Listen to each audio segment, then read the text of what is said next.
Que pasa YouTube? How's it going, everybody? Happy for you guys. Today, the final team building video of the regular second season of Pokemon 4 Glory. If you guys are excited that we have made it this far in the season, guys, it's been 4 months. Let that sink in. 4 months since we started Pokemon 4 Glory, and now we're here at the end. Next week is playoffs, and speaking of playoffs, regardless of whether or not the Durham Druddigons win or lose this final week, we are guaranteed at least second seed overall in P4G, and we're guaranteed in playoffs regardless of what happens. Now, if we win our match and we get a higher score than Dan, aka Drive, in his match, I think by at least 2 points, we can actually finish off the season as #1 seed.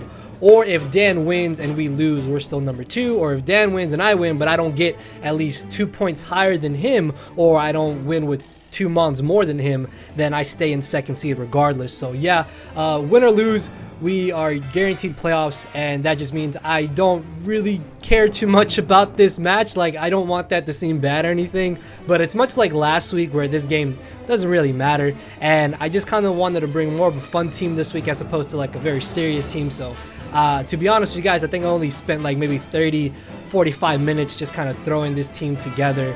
But yeah, if you guys are excited for this final week, make sure to hammer on that like button down below. We are taking on my boy, my buddy, Mr. Galactic Elliot. Definitely check him out. His channel link and stuff are going to be down below, along with the link to the P4G YouTube and all that shenanigery. And if he wins this match, he is actually guaranteed in the playoffs. I think the way that things are going to go, it's between him, the Adelaide Honchcrows, and the Anaheim Farfetch'd. Both of those 3 teams as of right now, and I think the Paris Politoads. Yeah, I think the Paris Politoads. Those 4 teams are currently fighting for the final seed and the final playoff spot. So they're both, not both of them, but all 4 are fighting for that 8th spot in playoffs so they can still have a chance to win the entire season. So basically, if Elliot wins this matchup, he is guaranteed in playoffs. But if we win, he is unfortunately knocked out of playoffs, and then it comes down to one of those 3 teams, 2 of which actually have to face each other. I think it's the Anaheim Farfetch'd and the Adelaide Honchcrows that actually have to play each other. So whichever one of them wins will then have to worry about the Paris Politoads, because if Paris Politoads win with a higher score than one of these other 3 teams, they're in playoffs, and vice versa and all that. So yeah, I know Elliot is going to be gunning for a victory this week, and as I said, I don't really mind if we win or lose, to be honest with you guys. So let's take a look at the team preview down below me. So not gonna lie, Elliot's team is kind of terrifying. Like, this is probably not the correct week to kind of just be bringing a fun meme-ish team, but hey, it is what it is. It's the final season. Haven't got to bring memes like all week, so we're gonna do it this week. But the top 6 Pokemon are what I'm mainly expecting him to bring. Thundurus has a really good matchup in this game. Blastoise is actually kind of terrifying to switch into, I'm not gonna lie. Really have to keep an eye out for that. Tauros also has an absolutely great matchup in this game. I'm a huge fan of Tauros. Definitely want to draft this again sometime in the future, but Tauros unfortunately outspeeds a majority of our mons, so I'm really gonna have to watch out for that. And then the Mew could definitely be coming. I honestly don't expect them to bring Mew and Metagross, because we have 2 really good dark types and then 2 really good ground types, and one of those ground types is one of our dark types that can easily come this week. So I really don't expect them to bring both Metagross and the Mew. That would just be a little bit odd to me. But Mew is definitely the 4th mon I am expecting him to bring. Entei has a decent-ish matchup in this game, although I guess realistically we do have Jellicent and we do have Garchomp, so I can kind of see if he doesn't want to bring Entei, but if he does bring Entei, then I wouldn't be surprised. Granbull also kind of has a decent matchup in this game.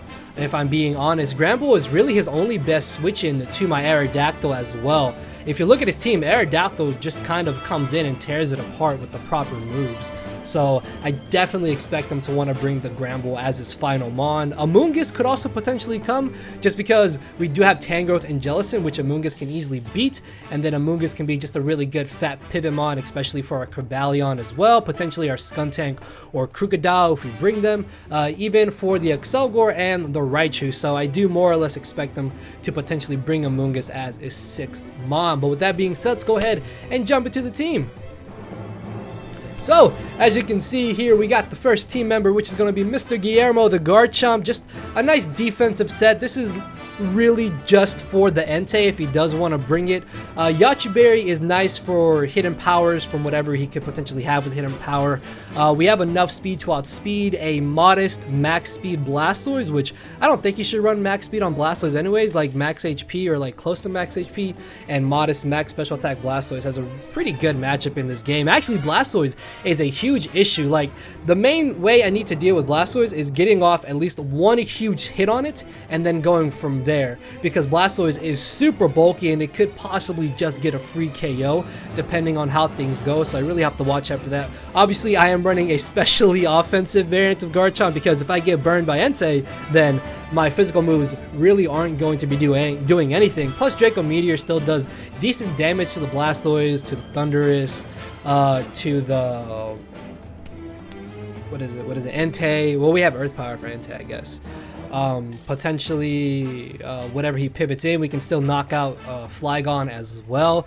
Speaking of Flygon, I really don't think Flygon has a good matchup this game, because the thing about Flygon is that it's outsped by a lot of our team, and then if it's Choice Scarfed, it just gives me a free switch into something like Klefki or Cobalion or Tangrowth, Excelgor, or even Aerodactyl, so I really don't think Scarf Flygon would be coming this match if he does want to bring Scarf Flygon, so not really too concerned about that. But Garchomp is just more or less a defensive Pivomon. Yache Berry is also going to be nice just to potentially chew a hidden power ice from the Thundurus. Basically just HP ice from anything, really, I guess. I already mentioned that. Why am I saying it again? But yeah, just especially offensive, defensive Garchomp, because why not? Next off, we have the one set of Victini that I was super excited about using this season, that the one match I brought it didn't even get to hit the field, and that is Trick Room Victini. Honestly, this is probably like the worst set to bring for this matchup, but just it looks so fun, dude. I really want to use Trick Room Victini, and win or lose, I'm hoping that this can at least do something. Substitute is kind of nice because if he has a Mungus, I can sub up on a Mungus and then go from there. With the special defensive ease, he can't break my substitute if he's not running any special attack investment, or unless he's got the hidden power ground, which I guess I could scout out for, or see if he does have it with this. But even though we are Brave Nature with 0 speed IVs, we still outspeed a Mungus, so if it really comes down to it, we can just V-Crate a Mungus and murder it. If not, then he doesn't really have a safe switch into V-Crate. Like, I even think Flygon takes like 80% from an adamant from a Brave max special attack V-Crate, which is insane. And then Blastoise is taken almost 50% from V-Crate. Just let that sink in. That's absurd. And then we have Bolt Strike mainly just for the Blastoise, because V-Crate, funny enough, actually does more damage to Entei than Bolt Strike if it comes down to that scenario. I guess realistically I can have Glaciate as my final move, but I really don't mind if he brings Flygon. Like, I should be able to get off a little bit of damage on Flygon before he knocks me out. Not before he knocks me out, but before I potentially knock him out with the V-Crate. So yeah, this also does a huge number to the Mew, which if he does bring Mew, I'm expecting like a defensive set, although I have seen him run like a Scarf set before and like an offensive set in general, so that could be very likely of a Mew set. But if I can Trick Room with Victini late game, then this just wins essentially. So next off, we have Corbin the Cobalion, another just really fun set in this matchup and kind of memey, and that is Sub Calm Mind Cobalion. Like, again, this is probably not the best set to be brought in this game, but it just, on paper, man, it looks like so much fun. It really does. So the great thing about the HP investment and the Force Spadeffies is that after a Calm Mind, a Hidden Power Fire or a Hidden Power Ground from a Mungus does not break our substitute if he does want to bring a Mungus. If he doesn't bring a Mungus, then that could be a little bit annoying, but we can still Calm Mind and try to sub up on potentially Mew, or we can potentially force some things out like a Gramble if he does bring that. Actually, the great thing about Special Cobalion is that we're not affected by Intimidate, so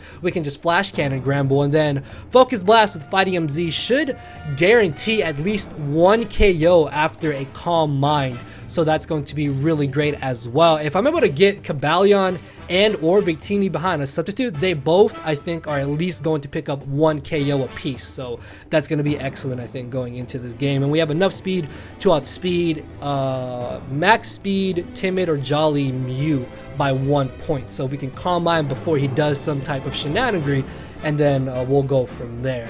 So next off, we have another really fun set here, and that is going to be Choice Specs Excelgor making his return after making his debut last week in our Week 14 match. Look at Specs Excelgor, look at his team.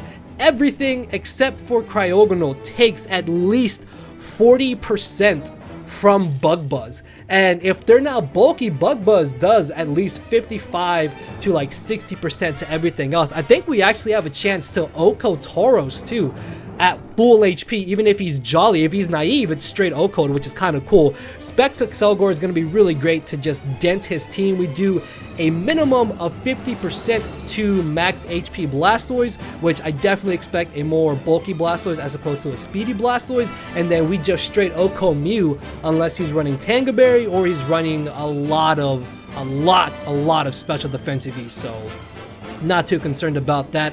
We also do like 35 to 40% to non-HP invested Entei if he does want to bring that, and then we do about 40 to 50-ish% to the Thundurus depending on how much HP bulk he is running. Baton Pass is just really nice to be able to gain momentum. If he does bring a Mungus, that will probably be a switch into this, so I can Baton Pass into Victini or to Cobalion and then go from there. Sludge Bomb, it's just a nice kind of coverage move to hit everything except for the Metagross, which even if he brings Metagross, I should be able to deal with that accordingly. I'm honestly not even concerned about it.